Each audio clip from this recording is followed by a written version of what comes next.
Praise the lord. మన రక్షణకు నిరీక్షణకు ఆధారమైన క్రీస్తు పేరట మీ అందరికీ నా వందనాలు చెల్లించుచున్నాను. మీరందరూ క్షేమంగా ఉన్నారా? మీరందరూ బాగున్నారని, క్రీస్తు కృపలో మీరు ఫలిస్తున్నారని, అభివృద్ధి చెందుతున్నారని నేను ఆశిస్తున్నాను, ప్రార్థిస్తున్నాను. ఈ శుభవేళ దేవుని మాటలు పంచుకోవడానికి ఆయన నాకిచ్చిన ఈ తరుణాన్ని బట్టి ఆయన నామాన్ని నేను గొప్ప చేస్తున్నాను, స్తుతిస్తున్నాను. దేవాది దేవుడు యెరూషలేములో ఉన్న దేవాలయంలోకి వెళ్ళినప్పుడు అక్కడ జరుగుతున్న కొన్ని కార్యాలను చూచినప్పుడు ఆయనకి భయంకరమైన కోపం వస్తుంది. ఎందుకు కోపం వస్తుంది అని మనం ఆలోచించినట్లయితే, ఆ దేవాలయంలో వ్యాపారం జరుగుతుంది. వారు గువ్వలను అమ్ముతున్నారు, ఎడ్లను అమ్ముతున్నారు, అలాగే గొర్రెలను కూడా అమ్ముతున్నారు.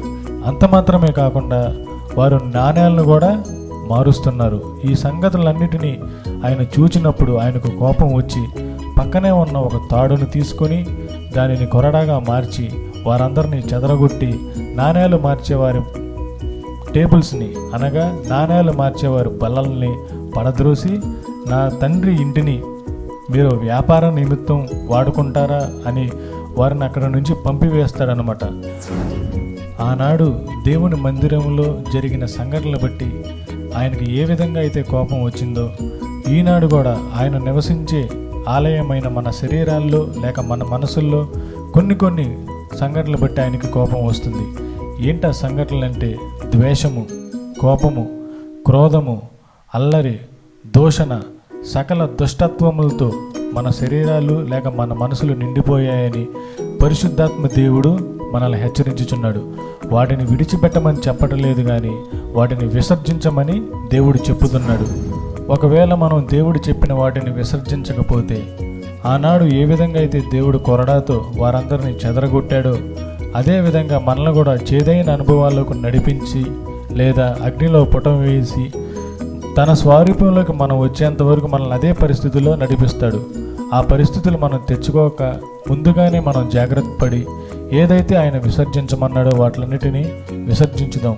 అంత మాత్రమే కాదు, ఆత్మఫలాల్లో మొదటిది ప్రేమ. ఆ ప్రేమతో మనం నింపబడి ప్రతి ఒక్కరిని ప్రేమించి కోపంగా చూడకుండా, ద్వేషంగా చూడకుండా అందరినీ మనం ప్రేమించే మనసు మనం కలిగి ఉందాం. అదేవిధంగా దేవుడు మరొక మాట కూడా అంటారు, నా తండ్రి ఇంటిని మీరు దొంగల గుహగా మార్చారని చెప్పేసి అంటారు. మనం కూడా ఆలోచించినట్లయితే మన హృదయాన్ని మనం దొంగల గృహంగా మార్చామా అని ఆలోచిస్తే, దేవుడికి ఎంతసేపు అయితే మనం సమయాన్ని కేటాయించాలో, దేవుడికి మనం ఎంతసేపు అయితే మనం ప్రార్థన చేయాలో చేస్తున్నామా లేదా అని మనల్ని మనం పరీక్షించుకుందాం. ఆ రోజు వారు దేవుని కోపానికి ఎలా అయితే గురయ్యారో, కానీ మనం ఈరోజు అలాంటి కార్యాలు చేయకుండా, దేవుడికి ఆయాసం కలిగించే కార్యాలు చేయకుండా దేవుణ్ణి సంతోషపెట్టే కార్యాలు చేద్దాం. ఈ కొద్ది మాటలు దేవుడు దీవించును కాక.